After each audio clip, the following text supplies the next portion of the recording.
Hello students, நான் தான் உங்கள் தங்கலீஸ்வதி பேசுகிறேன். வாங்க இன்னைக்கு 10th பெயிண்டிங் சப்ஜெக்டில் லெசன் நம்பர் 8ல் 8.2 பிரம்மச்சாரியாஸ் அந்த டாபிக் பற்றி டிஸ்கஸ் பண்ணலாம். இப்போ நீங்கள் ஃபோட்டோவில் பார்க்கலாம், அங்கே ஒரு 5 பசங்க உட்காந்துட்டு இருக்காங்க. அவங்க பார்த்தீங்கன்னாக்கா பிரம்மச்சாரியாஸ். அவங்க ஆசிரமத்தில் குருகுலத்தில் படிக்கிறவங்க. அந்த காலத்தில் அப்படி தான் இருந்துச்சு.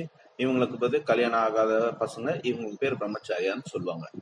அவங்க டாபிக் உள்ள போகலாம். First description. Title Brahmacharis. Medium oil on canvas, அதாவது கேன்வாஸ்ல ஆயில் வச்சு வரைஞ்சிருக்காங்க.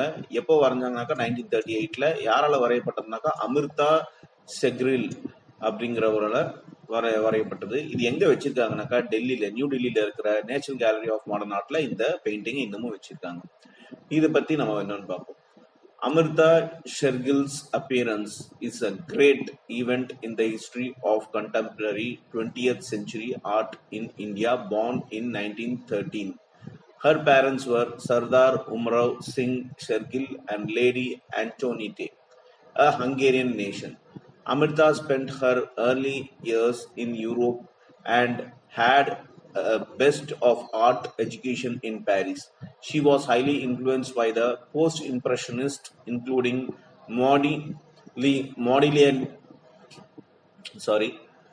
Modigliani and Gauguin.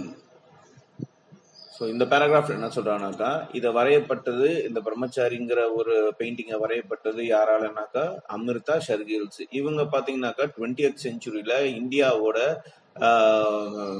வரலாறுல இந்த பெயிண்டிங்ல வந்து பெரிய லெவல்ல ஒரு புதுமையை புகுத்தி இருக்காங்க. இவங்க 1913ல பார்த்தீங்கன்னாக்கா பிறந்தவங்க. யாருக்குனாக்கா சர்தார் உமரோ சிங் ஷெர்கிலுக்கும் லேடி ஆண்டோனிட்டிங்கிறவங்களுக்கும். இந்த லேடி ஆண்டோனிட்டின்னு பார்த்தீங்கன்னா ஹங்கேரி சேர்ந்தவங்க. அதுக்கப்புறம் இந்த அமிர்தா பார்த்தீங்கன்னாக்கா அவங்க ஏர்லி லைஃப், ஆரம்ப காலகட்டம் வந்து யூரோப்ல வந்து நல்ல எஜுகேஷன், பாரிஸ்ல ஒரு நல்ல எஜுகேஷன் படிச்சு அவங்க அதுக்கப்புறம் இங்க வந்தாங்க. இவங்க எதால இன்ஃப்ளூயன்ஸ் பண்ணப்பட்டிருக்காங்கனாக்கா, அங்க போஸ்ட் இம்ப்ரெஷன் சொல்லுவாங்க யூரோப்ல. அதுல பாத்தீங்கன்னாக்கா மோடி கிளியானி அப்படி காக்யூன் அப்படிங்கிற ஒரு விஷயத்துல இவங்க ரொம்ப இம்ப்ரெஸ் ஆனவங்க, இன்ஃப்ளூயன்ஸ் ஆனவங்கன்னு சொல்றாங்க. She came in India in 1921, drew inspiration from the exquisite little miniature of Kangra and fresco of Ajanta.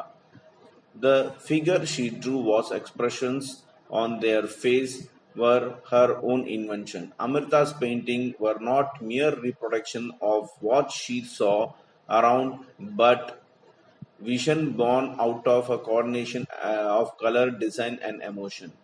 Visit to South India inspired her to produce the most remarkable works such as the Bride Toitle, the Brahmacharis, the South Indian villages going to market.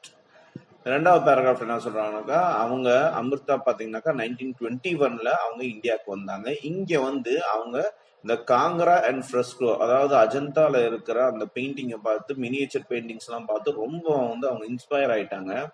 அது மட்டும் இல்லாம அவங்க பெயிண்டிங்ல கொடுத்துருக்க face reactions எல்லாம் பாத்தீங்கன்னா அவங்க ஓனான அவங்க மனசுல தோன்றது தான் அப்படி வரைஞ்சிருக்காங்க. இவங்களோட பெயிண்டிங்ல எது வந்து நமக்கு தெரிய வருதுனாக்கா, இவங்க பாக்குறது வரைய மாட்டாங்க, அவங்க மனசுக்குள்ள என்ன தோணுதோ அந்த கலர், டிசைன், எமோஷன் வச்சு அதை தான் அவங்க தத்ரூபமா வரைவாங்க அப்படின்னு சொல்றாங்க. இவங்க அதுக்கப்புறம் சவுத் இந்தியாவுக்கு டிராவல் பண்ணாங்க. அங்கதான் பாத்தீங்கன்னாக்கா பல விதமான ரிமார்க்கபிளான ஒர்க் எல்லாமே பெயிண்டிங்ல பார்த்துருக்காங்க. அதை பார்த்து இன்ஸ்பயர் ஆகி வரைஞ்சது தான் இவங்க த பிரைட் டாய்டல், த பிரம்மச்சாரிஸ், அப்புறம் south Indian villages going to market, இந்த பெயிண்டிங்லாம் வரைஞ்சது. Brahmacharis, which was painted in 1938, is a fine example of her understanding of the Hindu faith, which is still prevalent in the traditional South India. The painting shows 5 male figures. She saw the Brahmacharis students in an ashram. She succeeded in expressing the simplicity of these young Brahmins students as a symbol of devotion in Hindu faith. The painting is composed on the horizontal plane with vertical placement of figures. Stress was laid on the variety of colors of the bodies. The deep red background with dhotis, white dhotis and neutral foreground of greenish grey do not disturb the calmness of the whole composition. The dhotis are variation of white, tough, different, but so subtle that it gives an impression of uniformity.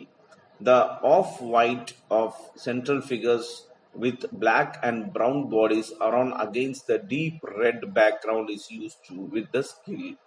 So இவங்க அந்த பிரம்மச்சாரி painting வரைஞ்சாங்க எப்போனா 1938 வரைஞ்சாங்க. இது அவங்களோட ஒரு best painting example. எதுக்குனாக்கா Hindus வந்து எப்படி அவங்க ட்ரெடிஷனலை வந்து சவுத் இந்தியாவில் ஃபாலோ பண்ணுறாங்க. அந்த பிக்சரில் பார்த்தா 5 ஆண் பசங்க மேல் பசங்க வந்து உட்கார்ந்துட்டு இருக்க மாதிரி இருக்கு ஒரு ஆசிரமத்தில். அதுவும் இல்லாமல் அவங்க எக்ஸ்பிரஷன்ஸ்லாம் பார்த்தீங்கன்னாக்கா அந்த ஸ்டூடெண்ட்ஸ் ரொம்ப டிவோஷனாக அந்த ஹிந்து ஃபெய்த்தில் நம்பிக்கை வச்சு டிவோஷனாக இருக்க மாதிரி இருக்கு. அந்த பெயிண்டிங்கோட கம்போசிஷன் பார்த்தீங்கன்னாக்கா ஹாரிசான்டலாக வரைஞ்சிருக்காங்க. அதையாட்டும் பிளேஸ்மெண்ட் வந்து வெர்டிக்கலாக வரைஞ்சிருக்காங்க இந்த பெயிண்டர், இந்த ஆர்டிஸ்ட். அதாட்டும் எங்கே வந்து கலர்ஸ் ஆஃப் வெரைட்டி தேவைப்படுதோ, அதாவது வெரைட்டிஸ் ஆஃப் கலர்ஸ்ல பாடிஸ்ல அவங்க உடம்புல இருக்க கலர்ஸ்லாம் பார்த்தீங்கன்னா ஒவ்வொருத்தவங்களுக்கு ஒவ்வொரு மாதிரி வெரைட்டிஸாக கொடுத்துருக்காங்க. அப்புறம் அந்த பேக்ரவுண்ட் பார்த்தீங்கன்னா ரெட் பேக்ரவுண்டாக கொடுத்துருக்காங்க, டீப் ரெட் பேக்ரவுண்டு. தோத்திஸ்லாம் பார்த்தீங்கன்னாக்கா ஒரே மாதிரி நியூட்ரலாக இருக்கு, கிரீனிஷ் கிரே. இது வந்து பார்த்தீங்கன்னாக்கா அந்த பெயிண்டோட காம்னஸை வந்து அப்படியே மெயின்டைன் பண்ணுது, எதையும் டிஸ்டர்ப் பண்ணாமல் இருக்கு. அதோட தோத்திஸ் பார்த்தீங்கன்னாக்கா அந்த ஒயிட்லேயே நிறைய வேரியேஷன்ஸ் காட்டியிருக்காங்க. இதெல்லாமே அவங்களோட யூனிஃபார்மிட்டி காட்டுது, அந்த இம்ப்ரெஷன்ஸோட யூனிஃபார்மிட்டி காட்டுது.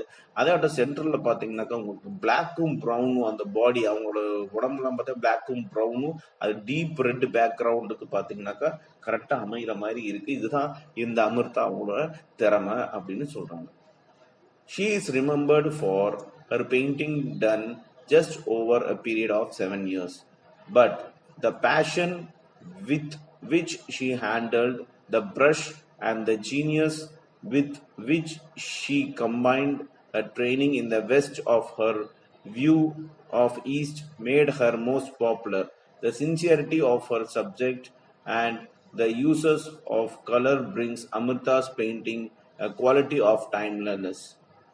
Most of her painting reflected her love for the country and, more importantly, her response to the life of its people. She was the youngest among the pioneers of contemporary movement of the most short-lived. So கடைசி paragraph என்ன சொல்கிறாங்கனாக்கா, இந்த அமிர்தா அவங்களோட paintings எல்லாம் பார்த்தீங்கன்னாக்கா உங்களுக்கு பல வருஷத்துக்கு வந்து அது இருந்துச்சு அப்படிங்கிற ஞாபகம் இருந்துச்சு அப்படின்னு சொல்கிறாங்க வரலாறுல. அதாட்டும் அவங்க பேஷன் வந்து பார்த்தீங்கன்னாக்கா அந்த ப்ரஷ் ஹேண்டில் பண்ணுற விதமாகட்டும் ரொம்ப ஜீனியஸாக இருக்கும் அப்படின்னு சொல்லுவாங்க. அவங்க எடுத்துக்க ட்ரைனிங் எல்லாம் பார்த்தீங்கன்னாக்கா வெஸ்ட் கல்ச்சரையும் ஈஸ்ட் கல்ச்சரையும் சேர்ந்த மாதிரி இருக்கும். அது அவங்க மத்தியில் ரொம்ப பாப்புலராக இருந்துச்சு அப்படின்னு சொல்கிறாங்க. அதேட்டும் அவங்க யூஸ் பண்ண கலர்ஸ் ஆகட்டும், சப்ஜெக்ட் ஆகட்டும், இவங்களோட பெயிண்டிங்கில் வந்து ஒரு அதாவது ஒரு காலகட்டமே தெரியாத அளவுக்கு நல்ல ஒரு பெரிய லெவலில் இருக்குது அப்படின்னு சொல்கிறாங்க. அதே ஆட்டம் இவங்க வந்து தன்னோட நாட்டை ரொம்ப நேசிச்சாங்க. அது ஒவ்வொரு பெயிண்டிங்லேயும் அது வெளிப்படுது. அவங்க பெயிண்டிங்கை பார்க்கும்போது நமக்கு தெரிய வருது. அதே ஆட்டம் அவங்க மக்களோட லைஃபையும் ரெஸ்பான்ஸையும் பார்த்தீங்கன்னாக்கா ரொம்ப இம்பார்ட்டண்டாக கருதி அதை பற்றி அவங்க வந்து வரைய ஆரம்பித்தாங்க. அதே ஆட்டம் இவங்க தான் இந்த கான்டெம்பரரி மூமெண்ட்ல கலந்துக்கிட்ட யங்கஸ்டான ஒரு ஆர்டிஸ்ட். அது மட்டும் தான் இவங்க ரொம்ப கம்மியான காலகட்டத்துக்கு தான் வாழ்ந்தாங்க அப்படின்னு சொல்றாங்க. ஸோ இதுதான் இன்னைக்கு இந்த பிரம்மச்சாரிங்கிற டாபிக்ல நம்ம டிஸ்கஸ் பண்ணியிருக்கோம். அடுத்தது நாம அடுத்த வீடியோவில் அடுத்த டாபிக், அதாவது த ஆர்ட்ரீரியம், அதை பற்றி நம்ம டிஸ்கஸ் பண்ண போகிறோம்.